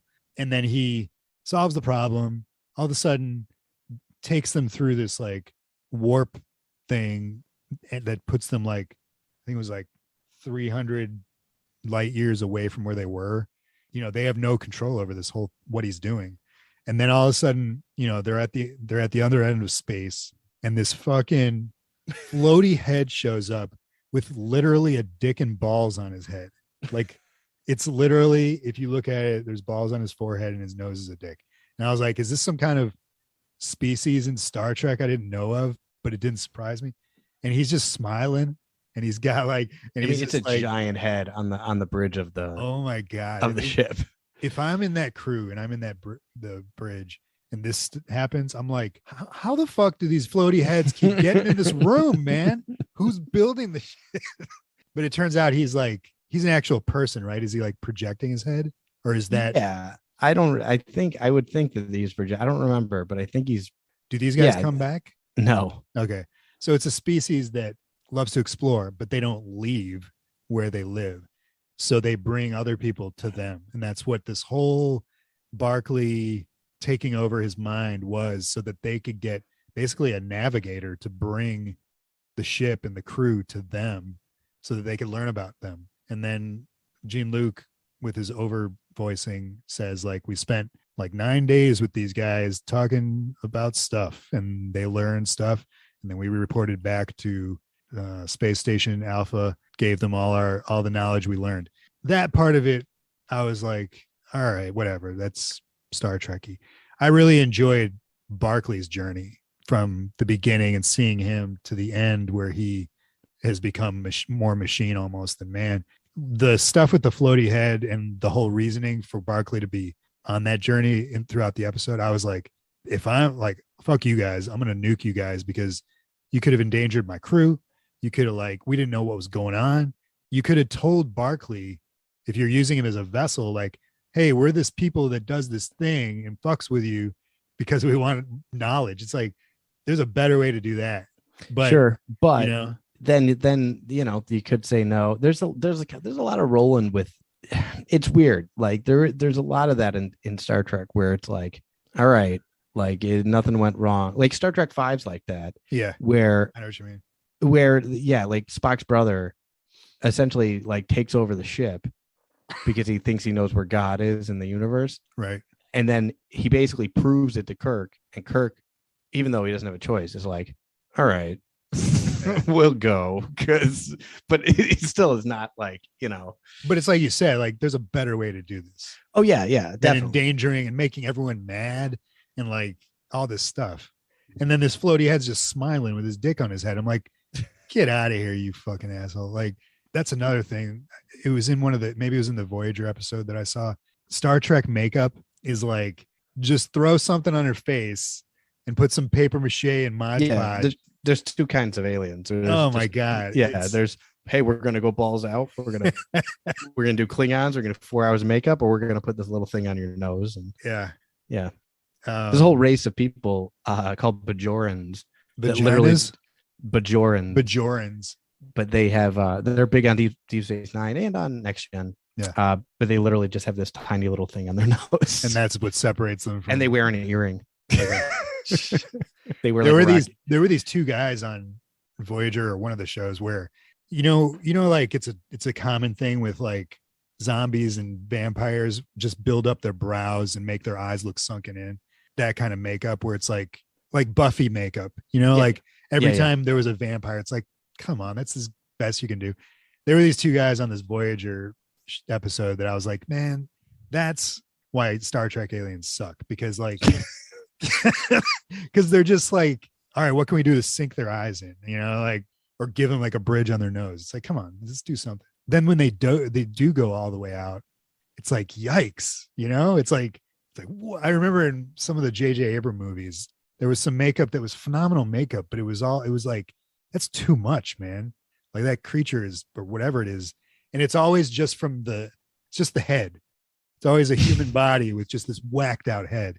Yeah, the floaty head guys were the same. I was like, just slap something on his face. I don't know, but the fact that they were blue, I mean, yeah, they were different. I mean, they worked for me. I really liked the episode. I really liked the part where the giant head shows up. It's like, what the fuck is it? Because the whole time it's like, what? Because you don't know if Barclay's good, if he's bad, if he's like, he's just kind of like acting on his own. Yeah, and you're like, is this good?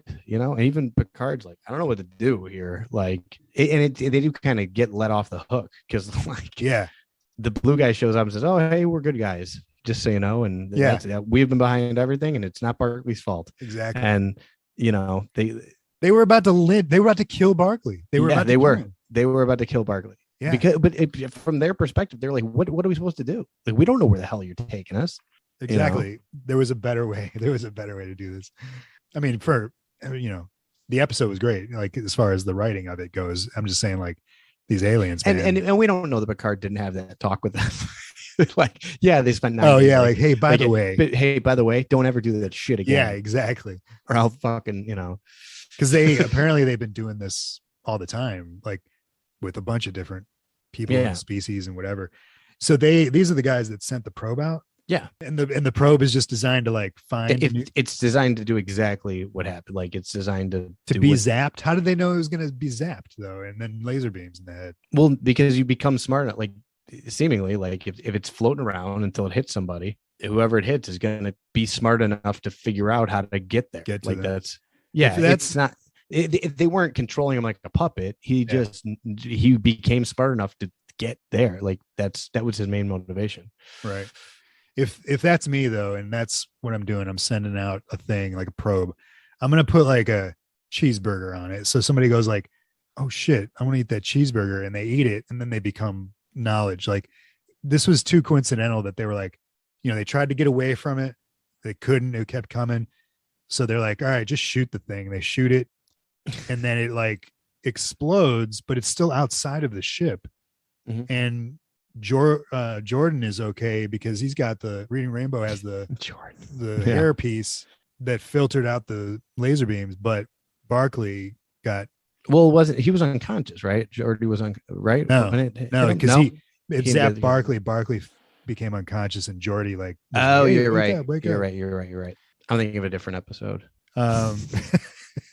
Yeah, man. I mean, the end of the episode, it all ends with Barclay. Barclay goes back to normal, which I thought was, like, he also got off. I know it wasn't his fault. He comes running in like, hey guys, I'm back. Yeah. And I'm fine and everything's okay. I would have been like, just back off for a second, give me some space. I need a few days to like decompress and understand that your mind was taken over or whatever. But he ends up going on a date with like hot chick. Well, he doesn't go on a date. They're friends. Yeah, they do. Does she go? It's a date date. She says, Reading Rainbow's like, I need you to help me with this thing. And he's like, okay, I'm on it. And then she's like, well, wait, we have a date. She called it a date. She's like, we have a date to go. It's a pity for a walk. But she said date. And then they walk out of there, and the Crusher or the Riker is all He's jealous. like, oh, that's right. He's like, what? He's like, what? He has that face. He has that goofy Which Riker makes sense. face. How he was really curious when Blue Dress is like, yeah, he made a pass, and he's like, made a pass at you. What did he say? What happened? Tell me. Yeah, what but happened. he's not pissed. He's like, dude, relax. Yeah, Yeah, but he makes a point to be like, well, he's got a history with Troy. oh, really? Okay. Yeah, they're on and off again, kind of. Really? Yeah, they get married in the last movie. So They're the Ross and Rachel of the show. Really? Okay. Interesting. She's I like her. I don't know. Yeah, Troy's cool. And she could get annoying in the beginning because she's kind of useless and she's a telepath and she says a lot, but they figure out what to do with her. Yeah. Yeah, I like Troy. I like everybody, and this whole crew kicks ass. I did get to hear him say for my first time, "Make it so." It was my first. It's my first. That's his line, right? Yeah. He says that all the time. That's my first one. I mean, I've seen Jean-Luc like running around doing stuff, but never heard him say that. It's funny that like it was the first, and like it didn't even register to me that because he says it all the time. So like if you'd have told me he didn't say "make it so," I'd have been like, yeah, he didn't say it in this one. Like, yeah, he says it quite a bit. Did you drink any tea in this one? Like none of his other things that they put on fucking towels and stuff. I'm glad you said that. Like there's a scene where Barclay's drinking something like red juice. I wrote it down because it's such a Star Trek thing.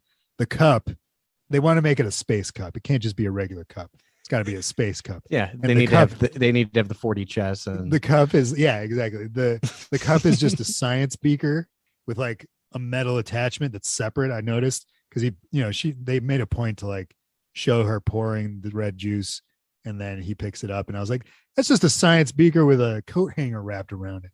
Very Star Trek.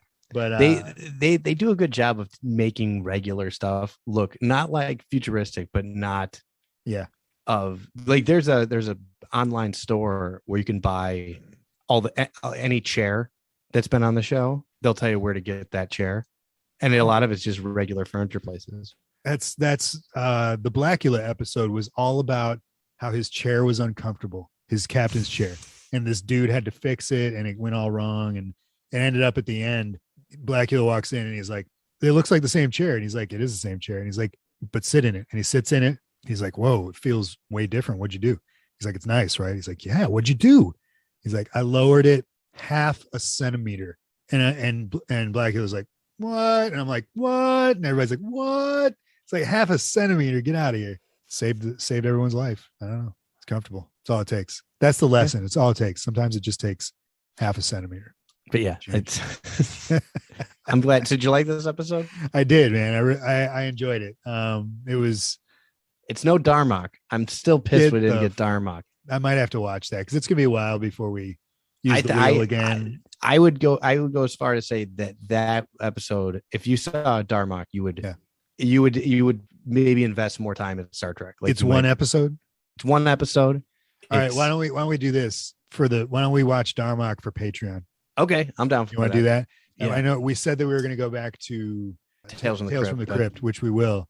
But for next week, we'll watch Darmok. I'm dying for you to see this episode. All right, we'll do that. This is my. If I could show you one episode of the series, it'd be this one. All right, and that's not like what? What's the shirt again? That I have? Yeah, it just has Picard on it. It says Darmok and Jalad at Tanagra. That's September 1991. I don't even know, man. So I'm gonna watch this episode and I'll understand your shirt. Yeah, you're gonna want one of your own, to be honest. Unbelievable. All right. So that's Patreon. I enjoyed this episode. I'm glad that we did this. The wheel of options worked, I would like to say. Yeah, you agree? Yeah, I think so. I mean, I got to watch Star Trek. Yeah, I was afraid of that. I thought you would just explode. So I apologize if I did more monitoring on this episode than normal, but I wanted to try to like keep you from like just exploding all over the place. So no, this is one of my like when I think of episodes like I mean it's not the best episode, but it's definitely not. It's a very solid one. Like it's just like man, in all seriousness, dude. This is a very well written piece of fiction. Like it really is. Yeah. And like I said, Shatner, all that stuff, the movies, everything I've seen of Star Trek for the most part is very, very well written. It's just that it's packaged in this like secondhand packaging, you know? Well, you know what? I think I know what you mean with that But yeah, I think when you were putting it earlier, it Chris Pine said something that was like, fuck yeah, Chris Pine recently. Okay. Right. So he's been on and off coming on to do another Star Trek movie. They were interviewing him about something, and he said, you know what? He's like, I think we really should just be working on the fans that we already have. And if other people want to join the party, that's great. But we've got a built-in fan base that we're ignoring because we want more. We want everybody else. It was just awesome. And it like was they want to reach a new. Yeah. Like it's like I say all the time, like they know they have my money. They want my wife's money. Right. So they're going to water it down and try and make it for an audience that doesn't want it. So they're going to try and make it what they want. And that's exactly what I was saying earlier when I said like Star Trek is in this bubble of its fans. Like it doesn't either. It's not trying to be anything else. It either doesn't try or doesn't know how to like bring new fans in. What it does try to do that. It tries to do it, you know. I'm saying on the exponential level, like Star Wars, every generation has its own Star Wars, right? Yeah. And the prequels are not our generation's Star Wars, like them or not. Star Trek seems to just like be doing this Star Trek thing, and it doesn't really either bother or can't expand. And when it does the Abrams movies, which, you know, as far as they appealed to action fans, but not to like Star Trek fans. So that's what I'm saying. Like with what Chris Pine said, it's exactly what I was saying. Was like, yeah, that's the thing. It's like either you're like they're doing a specific thing, and if you like it, great. If you don't, that's great too. That's at least how it used to be. The new stuff, they're trying to get at, like they're watering it down and making it about like politics and making it. They make it. We're not going to start with. Well, it's like I said it before about Star Wars. Is like Star Wars. You can't reboot Star Wars, right? Because when you do, it turns into something else. It just turns into the next sci-fi movie, and I feel like that's true for Star Trek. That's too, with Star Trek. You have to keep with the vision, the initial vision, whether that's Roddenberry or whoever it was. And yeah, you can like experiment and expand and grow, but you can't reboot. And with Abrams movies, like them or not, it was a reboot, and they were just the next sci-fi movie instead of like the next Star Trek movie. That's what I say all the time about the new series. It's like, if you know, like Picard and Discovery, if they took the word Star Trek off it, everybody would think it was no one would even bother with it. Everybody would be like, this is awful, I'm not going to watch another one of these. But like, because it's got that late logo, it's like people like go to it out of this sense of loyalty, or like they're chasing this dragon that like it's not what it was. Like it isn't the thing. Like everybody tells me to watch Lower Decks. They got an animator from Rick and Morty to do a Star Trek show and make it's like a Family Guy show that takes place in the Star Trek universe. And I'm like, I like Star Trek. Why would I like this? Except that they put Star Trek stuff in it. Like, why do you think I'm here? Like, you know what I mean? Like I'm here because I like this thing. Right. Like, stop doing other things. Exactly. And dressing it up like the other thing. Right. It's so fucking irritating and pandering and gross. It's just that's what I was saying. It's like you're here for Star Wars. Don't change it into a thing. The Orville. The Orville is Star Trek Next Generation. It's awesome. It scratches that itch. It's exactly what I want. And new Star Trek is just like, I don't know what is the Orville officially Star Trek stuff? No, I wish it was. Okay, it's just a sci-fi show, right? No, but like literally, if you change the logo on their uniforms, it's Star Trek. I mean, they don't even hide away from it. Right. It's literally, instead of it being the Federation, they're the Union. Like, and they wear different colors. Like it is Star Trek. It's it's crazy that they didn't get sued. Well, what's his name? What's the dude that does that show? Seth MacFarlane. Yeah. I noticed he is on this show. No. Isn't he in Star Trek somewhere? He's been on Voyager. Oh, okay. Or no, I'm sorry. He was on Enterprise. He was on Enterprise in a guest role once. Because Tom Morello was on Voyager. Tom Morello, Rage Against the Machine. Yeah. It's the weirdest thing. You know, I was just watching Voyager one day, and I'm like, the fucking Tom Morello, like, and he's in it for like he's in it for like 5 minutes. That's awesome. He's just a crewman, like random crewman. Really? That's hilarious. All right, man. We good with this? Yeah, man. Yeah. Thank you for indulging. I mean, absolutely. I'll talk Star Trek all day. I know you will. No, I enjoyed it. And anybody who wants to hear him talk more, we're going to do it on the Patreon next week. Dharma Gabaglis Fungbogalus. Did I say it right? I get close. Dharmakanagra. Chilagulus. Yeah. All right. So we're going to move on. I didn't realize this. We have 3 listener questions. All right. Cool. From the Patreon. Okay. So we're going to do that. And then I'm going to read, we got a new review, and then we're going to wrap it up. So first up is friend of the show, Charles Gucci from Patreon. He says, Angus Scrimm was fantastic as the tall man from Phantasm. And it could be said that he had a face made for horror. I don't see him mentioned often enough, though, when discussions of iconic horror movie actors arise. So my question is, in your opinion, what are some great horror movie characters that you think should be placed in high regard with the likes of Freddy, Jason, Michael Myers, that aren't often considered or mentioned? So overlooked iconic horror actor / characters. It's funny because I was thinking Tony Todd, but I mean he's pretty well respected. How many did he do? How many Candymans? Did he do them all before the reboot? I think so. I've only seen 1 and I think 5. Okay. But he's in both of those. He is respected, but yeah, I think he tell you what, talking about Star Trek, he's in a lot of Star Trek. He plays as Candyman. That would be awesome if he just plays no, even better, he plays Worf's brother.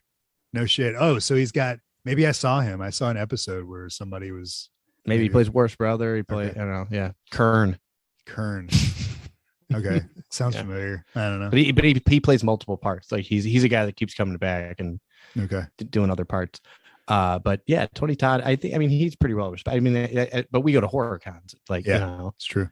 But he's not included in the like montage posters, you know, when you see Michael and Jason, Freddy. And so I would say he qualifies, maybe. No, you know, I mean, yeah, this isn't one you love, but Maniac Cop is a pretty good one. And what do you know that actor's name? I don't know. Off the top of my head, I can't think of him. How many? What did he do? 3, 4, 3 Maniac Cops. That's there's 3 Maniac Cops. Jeffrey Combs and Reanimator, but he's not really a bad guy. Yeah.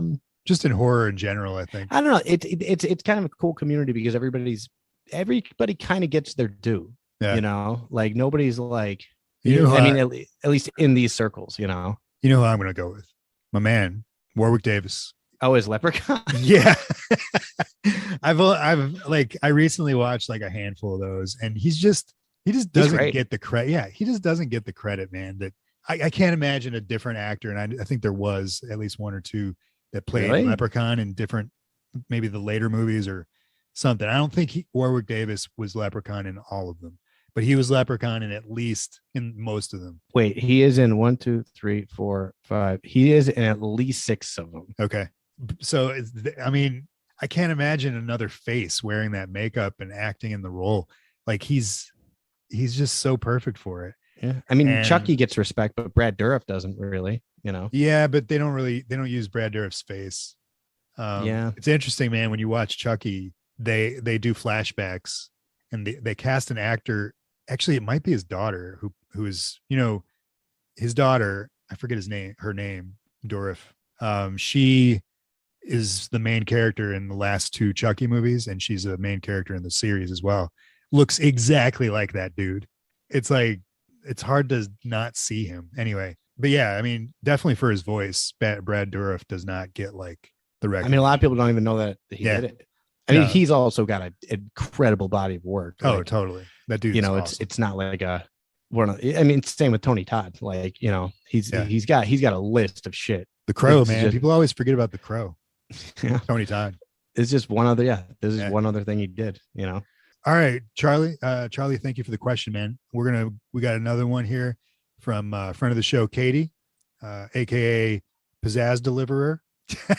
Yeah. She says, what do you think is Robert Forster's handsomest feature?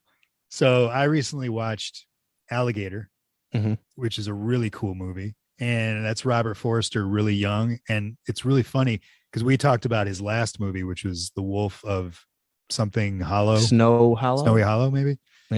That was his last movie. Forster's always struggled with male pattern baldness. And in Alligator, they actually, like, it's like a running thing, like joke in the movie. It was pretty funny. So she asked, what's his most handsomest feature? I would say either. I think it's probably his voice. He does have a cool voice. It's got to be his voice. Like, I mean, he's a handsome guy. He's got that stare and everything. I was gonna go with his eyes. Yeah, I was gonna go with his eyes too. But like, it's one of those things where it doesn't do it without the voice. Yeah, he's got an iconic voice. One of these days, I want to watch Black Hole for the show and talk about it. I've never seen it. He's like crazy young in that. It's super good horror movie from our pals at Disney. Yeah, so you're going voice, I'm going eyes. Katie, thank you for the question. Last question is from friend of the show, artist supreme, Eric Wolfgang, does all our artwork. Go check him out at WolfieBoy21 on Instagram. Check out his work. He says, speed round of smash or pass. Yeah. Do you think he means? Yeah, I think so. What does he mean? Because the list is not all right. Smash or pass, Freddy Krueger. It's pass. Pass, absolutely. Smash or pass, Jason Voorhees. Pass. Pass as well. Yeah. That it's like he's like a zombie. No. The Cenobites from Hellraiser. I'll smash. Yeah, definitely. All right. Yeah. The Blob. Pass on that shit, dude. The Blob. I smash for sure. Yeah, like it's like acid. Oh yeah, you're right. Yeah. Pazuzu. What is Pazuzu? That's The Exorcist. The hard pass. Really? Wait, are we talking about as Linda Blair? Like Linda Blair? It's the demon that possesses Linda Blair. If it's Linda Blair as Pazuzu, I'll smash. If it's like a demon thing, either way, I'm out. Really? All right. Yeah, that shit. Yeah, that is fucked up. I know. No way. I don't.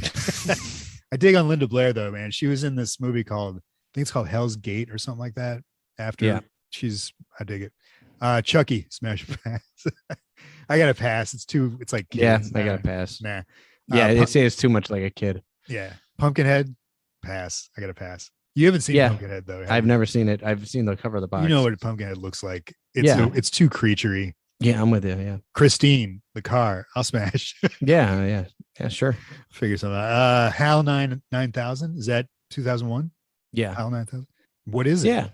It's like an AI that you ever seen 2001?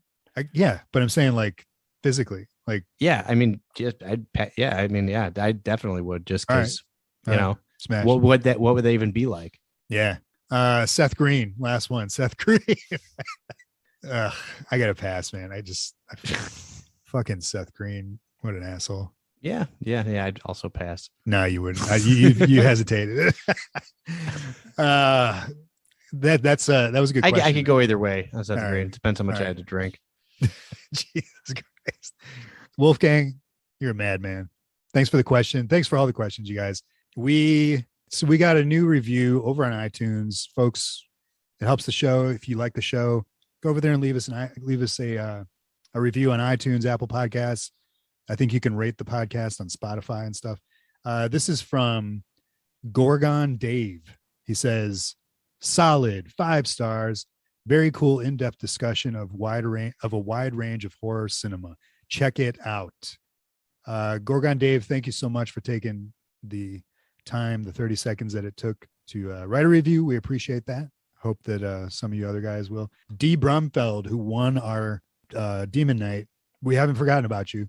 COVID kind of set us back, and we're going to get that out to you very soon. So yeah, I'll send it out tomorrow. We'll get that going.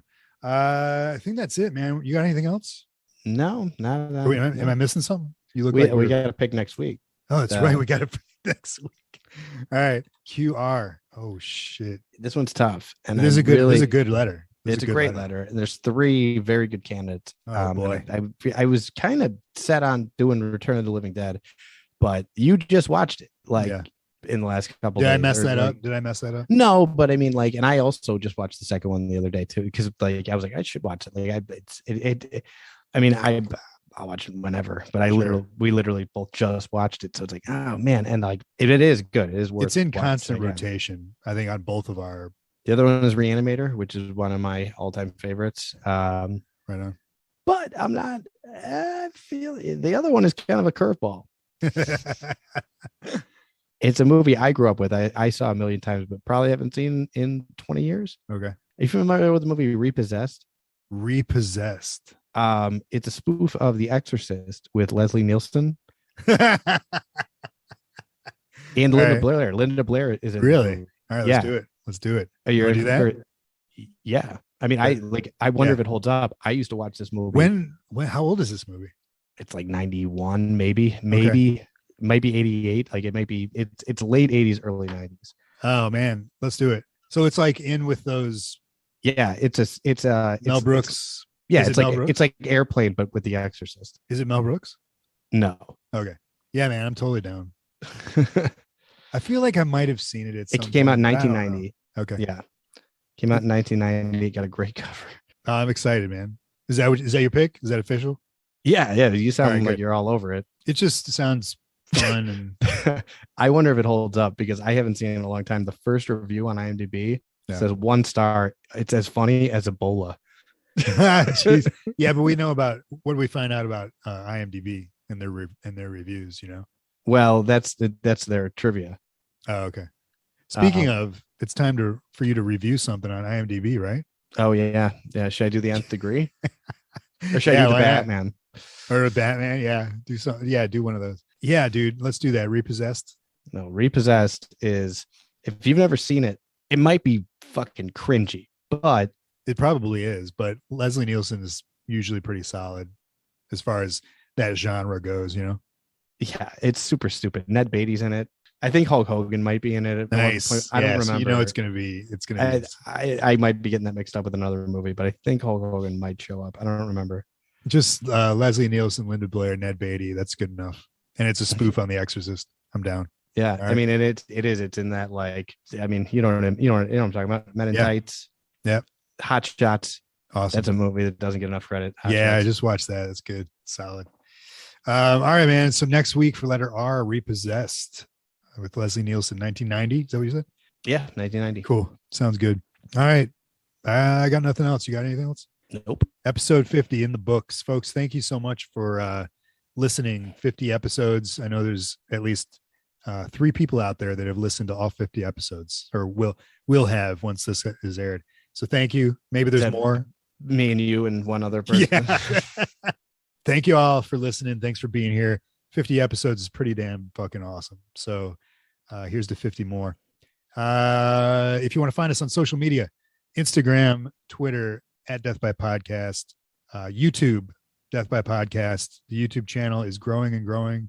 And also, just to say this for the YouTube channel, what we're putting on the YouTube channel is all of our episodes are up there, but also we're doing episode trailers, which is visually us. You can see us, and it's like a minute, 2 minutes of a segment from the show. So those are that I'm editing out and putting up there, and they're fun, and you get to see our faces and stuff like that. So go check out YouTube.